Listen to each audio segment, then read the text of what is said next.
देखो बेटा, special contract act के अंदर मतलब ये इंडियन कॉन्ट्रैक्ट एक्ट का पार्ट ही है, लेकिन एक्चुअल में इनको अलग से देखा जाता है, जैसे कि इंडेमनिटी एंड गारंटी। तो इनके बारे में समझते हैं हम। इसके अंदर जो एग्जाम में क्वेश्चन बनते हैं, पहला क्वेश्चन ये बनता है difference between contract of indemnity and contract of guarantee. दूसरा क्वेश्चन इसका बनता है राइट्स ऑफ इंडेमनिटी होल्डर और राइट्स ऑफ सिक्योरिटी। ये एक दो ये तीन क्वेश्चन बनते हैं, इसके अलावा कोई क्वेश्चन बनता नहीं।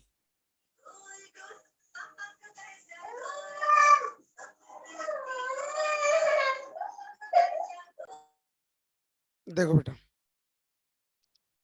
कह रहा है इंडेमनिटी ऑफ कॉन्ट्रैक्ट क्या होता है। कह रहा है contract of indemnity is a special contract, ये एक स्पेशल कॉन्ट्रैक्ट है। कह रहा है जितने भी जनरल प्रिंसिपल है कॉन्ट्रैक्ट के अंदर, वो सारे एज इट इज इसके अंदर अप्लाई होते हैं। मतलब जो हमने कॉन्ट्रैक्ट एक्ट में पढ़ा, वो सारे प्रिंसिपल्स यहाँ पे लगते हैं। यहाँ पे ऑफर होगा, प्रोमिस होगा, सब कुछ होगा। कह रहा contract by which one party promises to save the other from loss. कह रहा है ये वो कॉन्ट्रैक्ट है जहां पर एक पार्टी दूसरे को बोलता है भाई जो भी तेरा घाटा होगा ना, मतलब मैं तेरे को उस घाटे से बचा लूंगा, तेरे को उस लॉस से बचा लूंगा। Loss cause to him by the conduct of the promiser himself or by the conduct for any other person is called contract of indemnity। तो क्या बोला गया, एक पार्टी बोलती है दूसरे को, कह रहा भाई देख, अगर तेरे को किसी कॉन्ट्रैक्ट से लॉस हुआ तेरी वजह से, या फिर किसी तीसरे पर्सन की वजह से, या फिर जिसने ऑफर दिया उसकी वजह से, तो उस लॉस से तेरे को बचाने का काम मेरा होगा, उसको बोलेंगे contract of indemnity. The person who promise to make good the loss. कह रहा है जो बोलता है कि भैया मैं तेरे को उससे बचा लूंगा, उसको क्या बोलेंगे, indemnifier. The contract whose loss is to be made. कह रहा है जिसका नुकसान हुआ उसको क्या बोलेंगे, indemnity holder. Clear. Uh Yes, contract sir. Uh contract of indemnity is really a class of contingent contract. Contingent contract का मतलब क्या है, याद है ना कि हैपनिंग और नॉन हैपनिंग पे डिपेंड करेगा। तो यहाँ पर भी क्या है, लॉस हुआ तो बचाऊंगा, नहीं हुआ तो क्यों बचाना चाहूंगा मैं। एग्जाम्पल देखो, कह रहा a contract to indemnify be against the consequence of any proceeding with सी may take against B in respect of certain sum of rupees 200. This is a contract of indemnity. So A is a indemnifier or promiser while B is a indemnity holder or promisee। मतलब A और B के बीच में contract हुआ था कि भैया अगर उसके कारण, C के कारण कुछ भी नुकसान होगा तो 200 रुपए से जो भी होगा मैं तेरा वो पेमेंट कर दूंगा या तेरे को बचा लूंगा। तो इसको क्या बोला गया, कॉन्ट्रैक्ट ऑफ इंडेमनिटी बोला गया। यहाँ पर ए कौन है, इंडेमनीफायर है, और बी कौन है, इंडेमनिटी होल्डर है।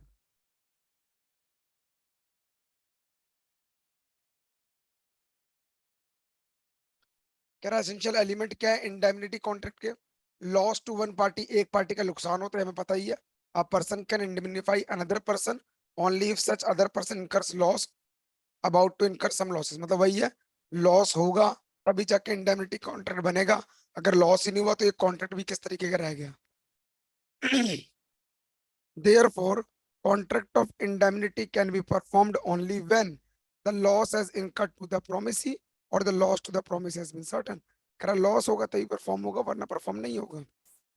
Indemnity by the promisor, promisor के द्वारा कोई इंडेमनिटी है, मतलब the person of the contract of indemnity is to protect the indemnity holder. इस कॉन्ट्रैक्ट के अंदर क्या बोला जाता है कि जो इंडेमनिटी होल्डर उसको प्रोटेक्ट करेंगे, किससे, from any loss that may be cost to the indemnity in future. Future में भैया कोई लॉस होगा तो भैया मैं तेरे को प्रोटेक्ट करूंगा उस लॉस से। रीजन फॉर लॉस, लॉस का कारण क्या हो सकता है। कह रहा कॉन्ट्रैक्ट ऑफ इंडेमनिटी में specify that the indemnity holder जो होता है वो प्रोटेक्टेड रहता है किसी भी लॉस से, cause due to the action of the promisor. Promisor के किसी भी एक्शन से या फिर किसी थर्ड पार्टी की वजह से, या कोई भी इवेंट या एक्सीडेंट की वजह से जहां पर उस पार्टी का कंट्रोल ना हो, उसको कोई भी लॉस हो सकता है। उस लॉस से प्रोटेक्ट का काम कौन करेगा, हमारा इंडेमनिटी, इंडेमनीफायर करेगा, इंडेमनिटी होल्डर को करेगा। इंडेमनिटी होल्डर के राइट क्या है, वो अपना रिकवर करता है जो भी लॉस होता है कंपनसेशन के through. Indemnity holder has the right recover the following from the indemnifier by the way of compensation. कह रहे हैं इंडेमनीफायर से सारा का सारा कंपनसेशन लेगा।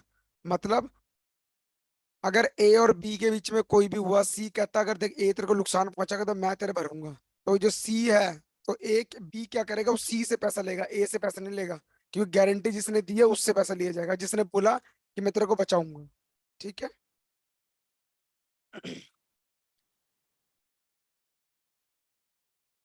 तो कह रहा कौन कौन से, देखो पहला, राइट टू रिकवर डैमेजेस, जो भी नुकसान होगा वो लिया जाएगा। दूसरा, राइट टू रिकवर कॉस्ट, अगर उस गुड्स की वैल्यू जितनी होगी वो वैल्यू ली जाएगी। Right to recover sum plus paid in compromise, मतलब कि इसको बोलेंगे सेटलमेंट,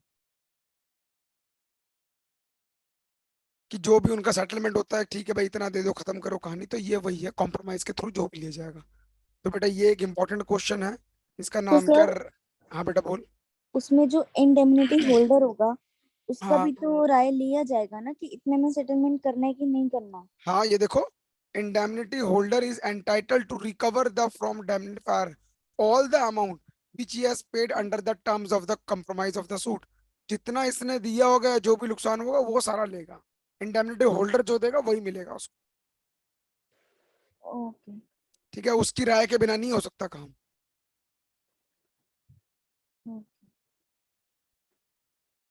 गारंटी क्या होती है, कह रहा है contract of guarantee is a contract to perform the promise. कह रहा है यहाँ पर जो गारंटी होगी किस चीज की होगी, कि तुमने वादा किया था ये काम करोगे तो तुम्हें करना ही पड़ेगा। समझे। Discharge liability of a third person in case of is default. इस देखो दोनों में डिफरेंस क्या हो गया, इंडेमनिटी कहता है कि अगर तेरे को कोई नुकसान होगा प्रॉमिसर की वजह से या थर्ड पर्सन की वजह से मैं पेमेंट करूंगा। लेकिन यहाँ क्या कह रहा, जिससे कॉन्ट्रैक्ट हुआ वो बंदा वो काम करेगा ही करेगा, वरना उसने जिसको बोला है उसको काम करना ही पड़ेगा। वो गारंटी है कि काम तेरा हो जाएगा। कह रहा the person who gives the guarantee उसको बोलेंगे surety. The person in respect whose default the guarantee उसको बोलेंगे प्रिंसिपल लेटर, मतलब मेन बंदा। और person to whom the guarantee is given, जिसको गारंटी दी गई है वो है क्रेडिटर। जिसने गारंटी दी वो श्योरिटी, जिससे गारंटी ली गई थी वो प्रिंसिपल डेटर, जिसको गारंटी, जिसने गारंटी दी वो कौन बोलेगा, क्रेडिटर। को समझे। ए ज्यादा नहीं बी, आया। दोबारा बता रहा हूं, A C, the person who gives guarantee to share called, मान लेते हैं ये बी है, ए ने बी को गारंटी दी, तो ए कौन कहलाएगा, surety. The person who gives guarantee surety. The person to whom the guarantee is given, guarantee किसको दी गई है, बी को, इसको क्या बोला गया, क्रेडिटर। और जिसकी वजह से गारंटी दी गई है, the person in respect whose default the guarantee is given, C, इसको क्या बोलेंगे, प्रिंसिपल डेटर। मान ले इन दोनों के बीच में कॉन्ट्रैक्ट बना,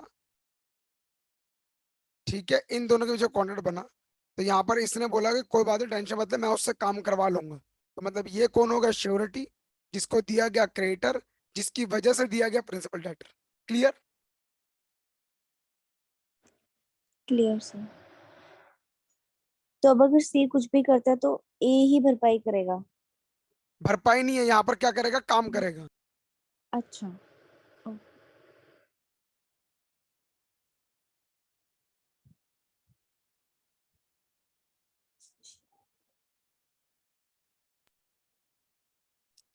तो गारंटी जो होती है वो ओरल भी हो सकती है, रिटर्न भी हो सकती है। तो कॉन्ट्रैक्ट ऑफ गारंटी में बी एक्सप्रेस और implied, may even be inferred from the course of conduct of the parties।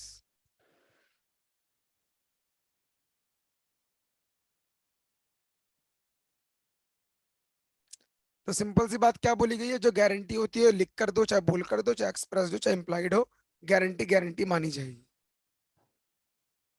जैसे कि Sagar request Chetan to lend 500 to Paresh, Sagar ने चेतन रिक्वेस्ट किया 500 उधार दे दे, वो गारंटी दे रहा है, अगर परेश पैसे नहीं दे पाया वो पैसे देगा। समझे मेरी बात। सागर ने चेतन से रिक्वेस्ट करी यार तू 500 रुपए परेश को दे दे, अगर परेश तेरे को नहीं दे पाएगा मैं तेरे को दे दूंगा पैसे। तो यहाँ पर गारंटी दी किसने, सागर ने, हम्म। तो कौन बन गया ये, श्योरिटी। श्योरिटी किसकी वजह से दी? परेश की वजह से। परेश की वजह से दी। क्रेडिटर। अब परेश की वजह से दी तो नहीं परेश नहीं, कौन हो गया? Principal debtor. Principal debtor. किसको और दी? किचन क्रेडिटर हो किसको गया। दी? क्रेडिटर। जिसको दी गई है वो क्रेडिटर। हम्म। आगे समझ? आ गया। तो यहाँ पर क्या था, कह रहा है इसके अंदर ना कितने कॉन्ट्रैक्ट बनते हैं, क्या कॉन्ट्रैक्ट ऑफ गारंटी का सबसे इंपॉर्टेंट पार्ट। कह रहा है इसके अंदर 3 कॉन्ट्रैक्ट बने। The contract of guarantee is a tripartite agreement. Tripartite का मतलब 3 एग्रीमेंट बनते हैं। पहला प्रिंसिपल डेटर और क्रेडिटर और श्योरिटी तीनों के बीच में बनेगा। मतलब इन दोनों के बीच में बनेगा, इन दोनों के बीच में बनेगा, और इन दोनों के बीच में बनेगा। तो देखो, पहला क्रेडिटर एंड डेटर के बीच में बना, जहां पर कर्जा अराइज होगा कि तूने 500 रुपए लिए। फिर श्योरिटी और क्रेडिटर के बीच में बनेगा कि भैया वो नहीं देगा तो तेरे से पैसे लूंगा। हम्म। और तीसरा श्योरिटी और डेटर के बीच में बनेगा कि देख भाई तेरे बदले दे, तो अगर तू नहीं दे पाया तो मैं तो दूंगा, लेकिन अगर बाद में तू मुझे भी देती है। This is a contract if not express between the parties in the always implied. मतलब अगर वो नहीं, कॉन्ट्रैक्ट नहीं भी बनता तब भी पेमेंट तो श्योरिटी को करनी पड़ेगी ना। आई बात समझ के दोबारा बताऊं? आगे से। अगर सागर और परेश के बीच में कोई एग्रीमेंट ना हो तो भी पेमेंट तो किसको करनी पड़ेगी? सागर को ही करनी पड़ेगी ना, अगर परेश नहीं देगा तो। हाँ। तो ये वही कहानी लिखी है। जैसे 3 कॉन्ट्रैक्ट बनते हैं। ये भी एक इंपॉर्टेंट क्वेश्चन है, क्वेश्चन में आ सकता है कि इनमें कितने कॉन्ट्रैक्ट बनते हैं।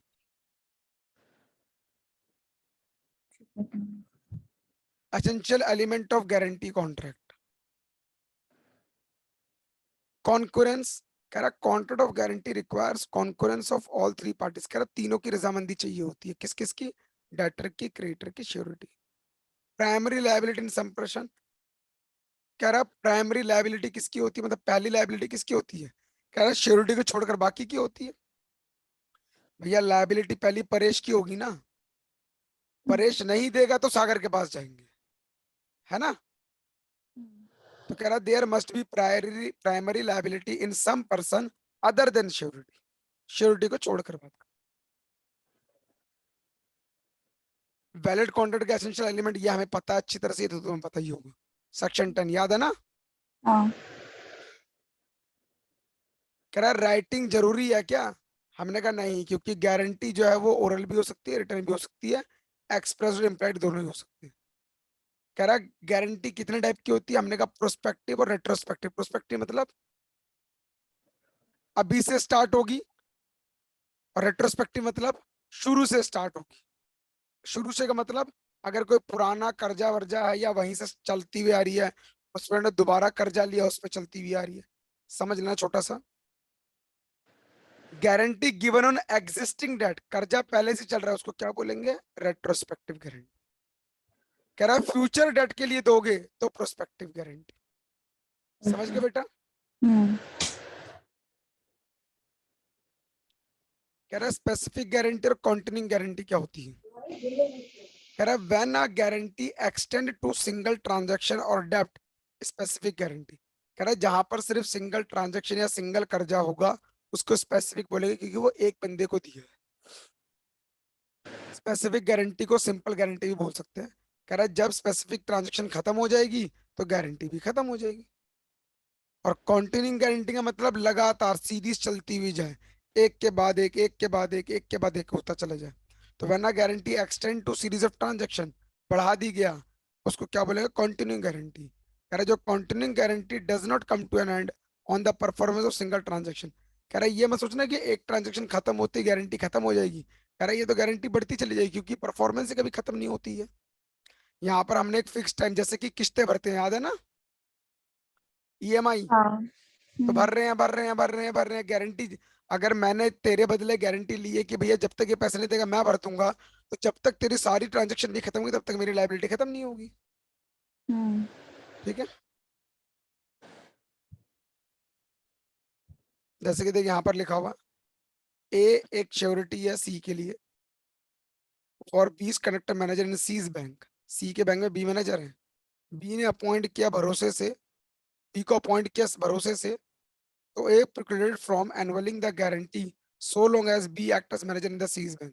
मतलब अगर ए ने गारंटी ली है बी की और सी को बोला कि चल कोई बात नहीं तू बी को काम पे रख ले, टेंशन मत ले, तो मतलब ए की गारंटी तब तक नहीं खत्म होगी जब तक सी के बैंक में बी काम करता रहेगा।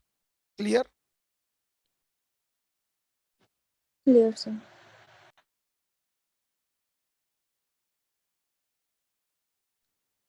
कह रहा कॉन्टिन्यूइंग गारंटी कब खत्म हो जाएगी?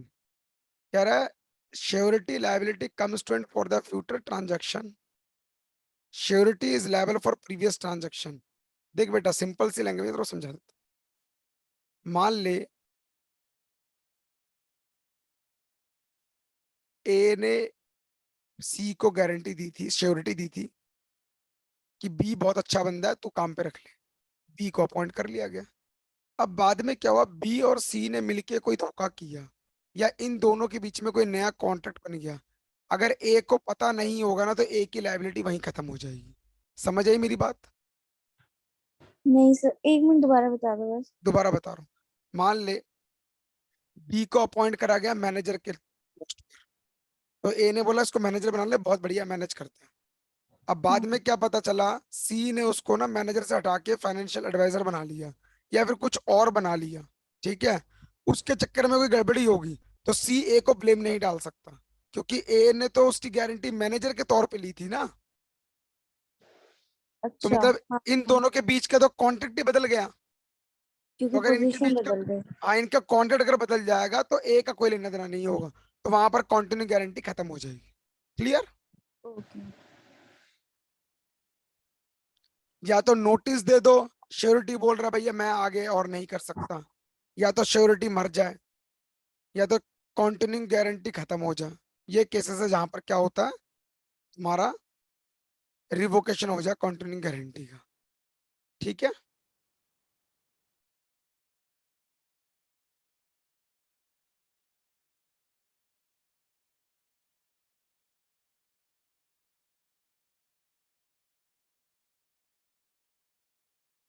हाँ ये पॉइंट देखो, कह रहा है श्योरिटी की जो लायबिलिटी होती है ना लिमिटेड होती है। क्या होती है? लिमिटेड होती है, मतलब एक अमाउंट फिक्स करा होता है। कह रहा है liability of surety is same as the principal debtor. मतलब अगर तूने 500 उधार लिए, मैंने तेरे बदले गारंटी दी, तो मैं भी 500 रुपये दे सकता हूँ। समझ रहे हो? कह रहा है श्योरिटी एक लिमिट तक ही लायबिलिटी को एक्सप्रेस कर सकता है। कह रहा है कॉन्ट्रैक्ट ऑफ गारंटी प्रोवाइड करता है श्योरिटी को, लेकिन ये सब चीजों के से लायबल नहीं हो सकता। तूने 500 रुपये उधार लिए थे, मैंने कहा कोई बात नहीं मैं भर दूंगा, बाद में तू पीठ पीछे जाके 5,000 रुपये उधार लेती है और तू तू बोलेगी वही भर देगा, तो बता क्या मैं लायबल रहूंगा? नहीं, नहीं रहूंगा। क्योंकि यहाँ पर तीनों बोला, की श्योरिटी होनी चाहिए इस चीज में। हाँ तो वो ये कह रहा है कि भैया फिक्स्ड अमाउंट के पार चले गए तो मेरी लायबिलिटी खत्म, या डेट के पार चले गए तो मेरी लायबिलिटी खत्म। Clear? Clear sir. Rights of surety क्या होंगे? कह रहा है श्योरिटी है certain rights against the creditor, principal debtor and co-sureties. Co-sureties का मतलब जिसने श्योरिटी दी है उसके साथ एक और बंदे ने दी है। दीज राइट्स कह रहा है दो तरीके से है, प्रिंसिपल, क्योंकि कॉन्ट्रैक्ट बनते हैं ना दो तीन, हम्म। यहाँ पर भी वही है। प्रिंसिपल डेटर के अकॉर्डिंग अलग होगा, क्रेडिटर के अकॉर्डिंग अलग होगा। ठीक है? कह रहा राइट ऑफ सब्रोगेशन। कह रहा subrogation means substitution of one person for another, मतलब एक की जगह तुम दूसरा रख रहे हो।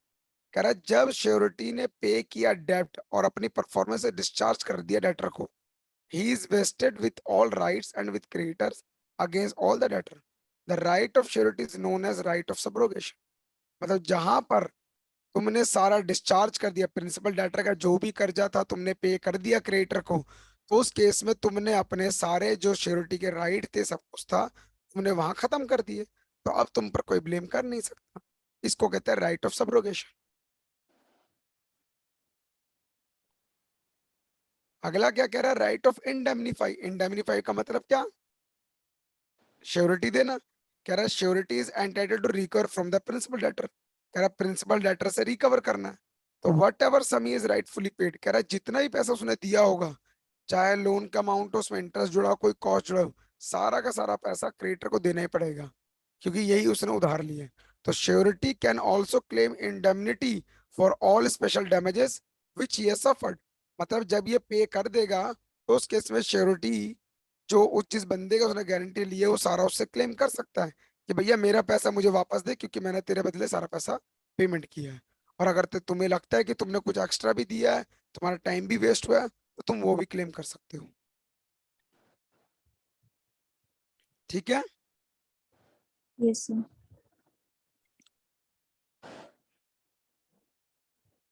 क्रेडिटर के अगेंस्ट क्या होगा? Right to claim security. Creditor तो बोलेगा भाई मेरे को सिक्योर कर दे, तू दे दे, बता दे मुझे, तू अगर देना चाहेगा तो बता, तभी मैं इसको पैसा दूंगा, वरना मैं दूंगा ही नहीं। जिस दिन तू मेरा पैसा वापस कर देगा, तेरे को मैं मुक्त कर दूंगा अपने कर्जे से, जैसे कि सागर को, याद है ना? हम्म। Where creditor compounder gift time to debtor, या तो क्रेडिटर ने टाइम दे दिया, कॉन्ट्रैक्ट बना क्रेडिटर और प्रिंसिपल डेटर के बीच में कि चल कोई बात नहीं, तू थोड़ा टाइम के बाद और पैसा दे दियो, तो हमने क्या श्योरिटी से पूछा इस बात के लिए? नहीं। तो बता श्योरिटी लेवल रहेगा? नहीं, फिर नहीं नहीं रहेगा। रहेगा। मतलब वो डेट अगर क्रॉस कर जाएगी वो नहीं रहेगा लेवल। या फिर क्रेडिटर ने कुछ चीजें बदल दी हो, या उसकी श्योरिटी के बिना सहमति से कोई काम हुआ, तो उस केस में भी श्योरिटी डिस्चार्ज हो जाता है अपनी लाइबिलिटी से। क्लियर? मतलब उसमें तो उसकी राइट्स थे ना। पहले तो राइट्स थे कि भैया उसको देना ही पड़ेगा, लेकिन बाद में क्या हुआ, क्रेडिटर ने ऐसा कुछ हरकत करी जो श्योरिटी के राइट्स के खिलाफ थी, या फिर उसका कर्तव्य था नहीं, तो उस केस में उसको डिस्चार्ज करना पड़ेगा। ओके। देखो, बी ने कॉन्ट्रैक्ट किया to build a ship for C, पैसे दे काम कर दूंगा, इंस्टॉलमेंट में पैसे दे रहे हैं, रीच सर्टन स्टेजेस, एक एक जगह पहुंच गए, तो ए ने श्योरिटी दी सी को कि बी का जो भी काम है, कह रहे ए ने ए भी अब ए श्योरिटी बन गया, सी को दिया किसके लिए? बी के काम के लिए, मतलब बी काम कर देगा, टेंशन मत ले तू। हम्म। लेकिन ये बात, अच्छा फिर C without knowledge of A, C ने ए को पिन बताया, prepays to B last two installment, मतलब बी को पहले ही पैसे दे दी। अब मुझे बता, क्या ए उस काम के लिए जिम्मेदार रहेगा अब? ऐसे था कि नहीं देने हैं। ए ने उसको ये दिया कि तू टेंशन मत ले सी, बी तेरा काम कर देगा, हम्म। ठीक है। लेकिन सी ने क्या किया, उसको बिन बताए बी को पैसे दे दिया, आखिरी जो दो किस्तें बची थी। हम्म। अब मुझे बता, अगर वो कल बंदा काम ना करे बी, तो क्या ए हम्म। जिम्मेदारी लेगा? नहीं। नहीं लेगा, क्योंकि तूने उसको बिन बताए पैसे दिए हैं। क्लियर? Okay sir.